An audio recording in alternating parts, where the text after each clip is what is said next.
Hago un llamado a los congresistas demócratas a defender la institucionalidad, no al manoseo de la vacancia o adelanto de elecciones.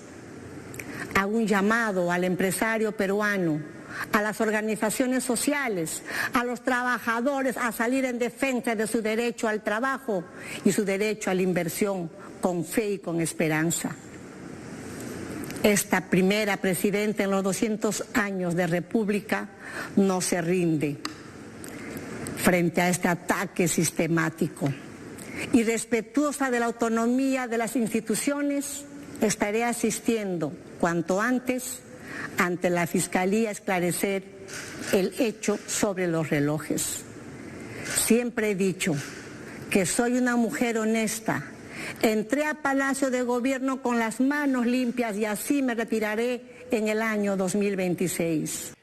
Este ataque sistemático, dice, y afirma que acudirá a la Fiscalía para intentar aclarar el tema de los relojes. Es la presidenta de Perú, Dina Boluarte, en cadena nacional, dio su mensaje hace pocos minutos a los ciudadanos con respecto a lo que ocurrió en las últimas horas de ayer, las primeras de hoy. Tensión es lo que se ha vivido desde anoche cuando fue allanada la vivienda y también el despacho de la mandataria en Palacio de Gobierno. La diligencia fue liderada por la Fiscalía y buscaba establecer un presunto enriquecimiento ilícito por unos relojes de lujo Rolex que Boluarte no habría declarado poseer. El primer ministro peruano calificó de desproporcionada e inconstitucional esta medida. La policía de Perú junto a un grupo de fiscales irrumpió en la vivienda de la presidenta Dina Boluarte. Llegaron al domicilio y tras no responder a los llamados derribaron la puerta. Al momento de la diligencia, Boluarte no estaba allí. El operativo es parte de una investigación contra la mandataria por presunto enriquecimiento ilícito y omisión de consignar declaraciones en documentos públicos. Desde su gobierno rechazaron el allanamiento tanto en el hogar de Boluarte como en el despacho presidencial. Quiero manifestar que consideramos absolutamente desproporcional, injustificada y cuando no ilegal e inconstitucional la acción que se ha realizado. Hace unas semanas, un artículo periodístico señaló que Boluarte es propietaria de varios relojes de lujo que no habría declarado tener en su poder. La jefe de Estado dijo haberlos comprado con el dinero recaudado por su trabajo. Fue la imagen del día incursionar con una orden, claro, de un juez en la casa particular de un presidente en funciones. Congresistas presentaron una nueva moción de vacancia contra la presidenta Dina Boluarte por este escándalo.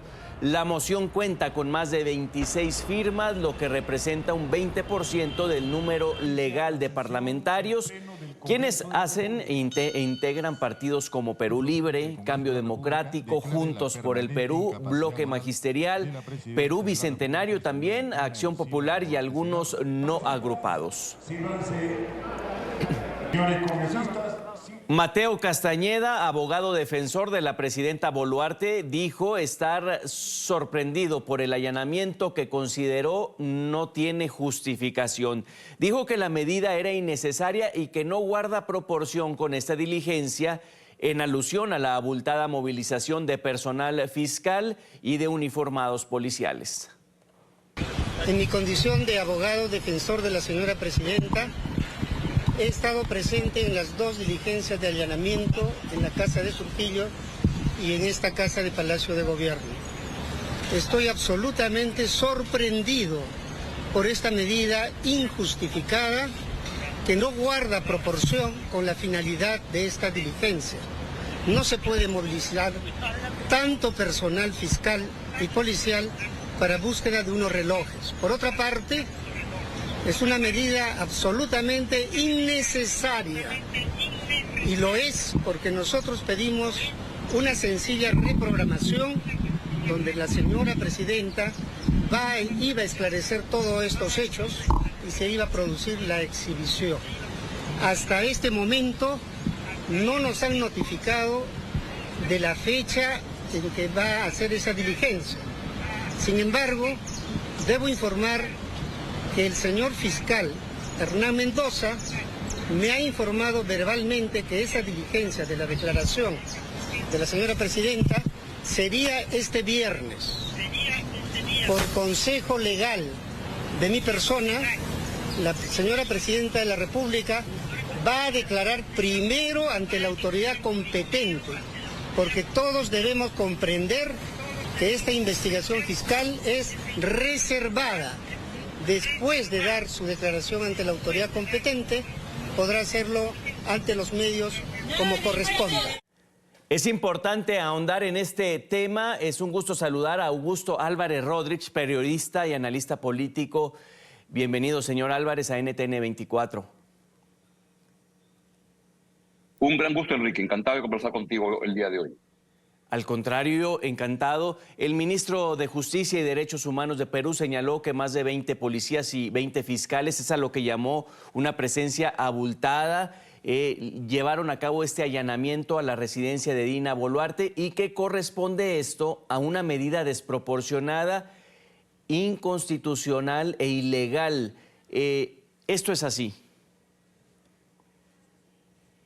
Pues yo no soy abogado, pero de los abogados que he escuchado, porque esto empezó a la medianoche del viernes para el sábado, y entonces toda la noche han entrevistado a abogados, y me parece que hay coincidencia en que suena desproporcionado, pero es legal.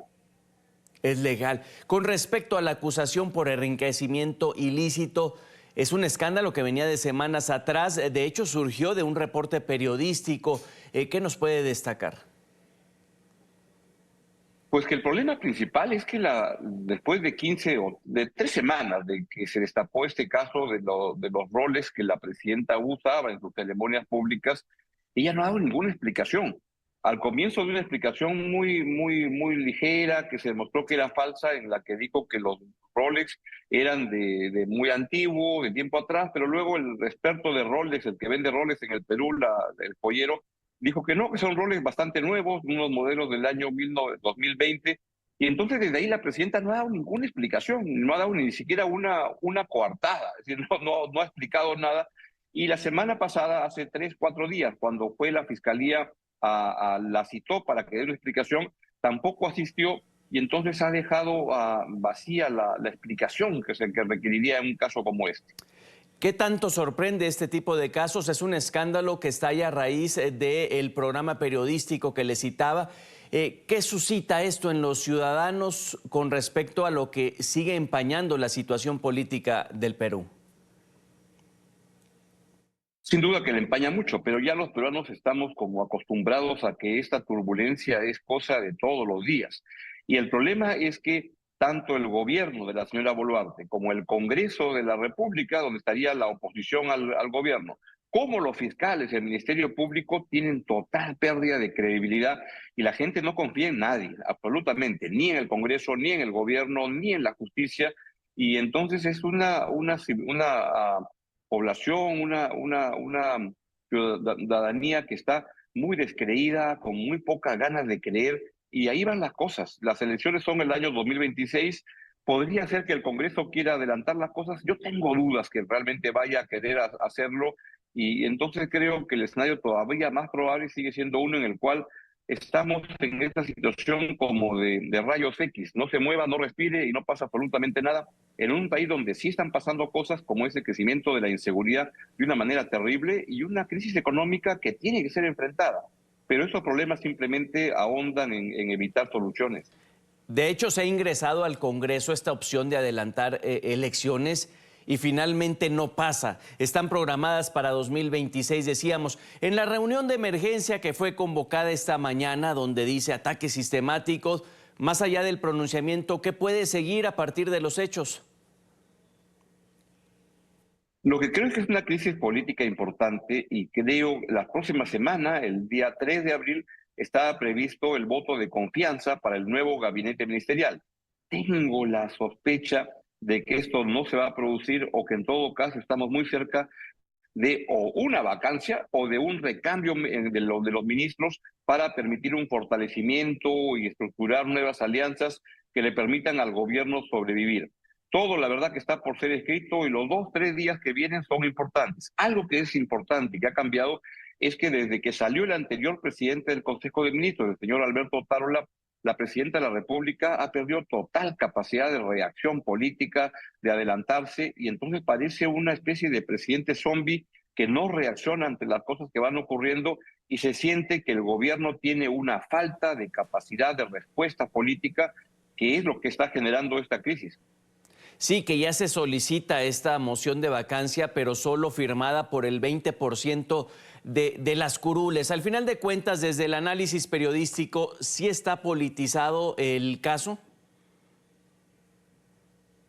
Pues yo sí creo que muchos peruanos creemos que la justicia en el Perú se ha politizado de una manera exagerada. Hoy es difícil creer en los fiscales porque la mayoría de fiscales se han dedicado a hacer política y no a hacer justicia, y coordinan sus acciones con grupos políticos, y es lo que estamos viendo lamentablemente en el país, donde los casos de Lava Jato pues no llegan de Odebrecht, no llegan a nada porque lo que hay son fiscales que actúan motivados por razones políticas y no por razones de la justicia puramente. Y eso es lo que tiene entrampado al país. Y ahora hay fiscales para todos los gustos y colores políticos, lo cual es una grave realidad en el Perú hoy en día. Una de las imágenes más impactantes de esta situación es ver cómo irrumpieron los agentes, tumbaron la puerta, más allá de lo evidente. ¿De qué da cuenta esto? Un submensaje, por decirlo así. Pues refleja esas imágenes donde te da cuenta que es una presidenta tremendamente débil, porque si no fuera tan débil, no entrarían a su casa con esos arietes que rompen la puerta y entran. Pero ten en cuenta que en el Perú hemos tenido a 7 presidentes en 9 años. Hay un presidente como Alberto Fujimori que ha salido de la cárcel luego de estar 16 años en prisión. Hay un presidente como Alejandro Toledo esperando su condena, y casi que va a ser condenado porque la evidencia de su corrupción es muy grande. Está el expresidente Pedro Castillo también en cárcel porque intentó dar un golpe de Estado y porque también tiene cuestionamientos de corrupción. Y en general, la mayoría de expresidentes peruanos tienen problemas con la justicia. Entonces la gente te puede impactar esa imagen de entrando con una tromba a la puerta de la casa, de la residencia personal de la presidenta, pero casi que es una escena costumbrista en el Perú ya. Sí, es un ariete, ese es el nombre. 7 presidentes en 9 años, la inestabilidad política rampante y reinante en el Perú. Seguiremos al pendiente de lo que ocurre en su país. Señor Augusto Álvarez Rodríguez, de posteriores declaraciones también de la presidencia y demás. Gracias por estos minutos. Enrique, muchas gracias por la entrevista. Un gran abrazo.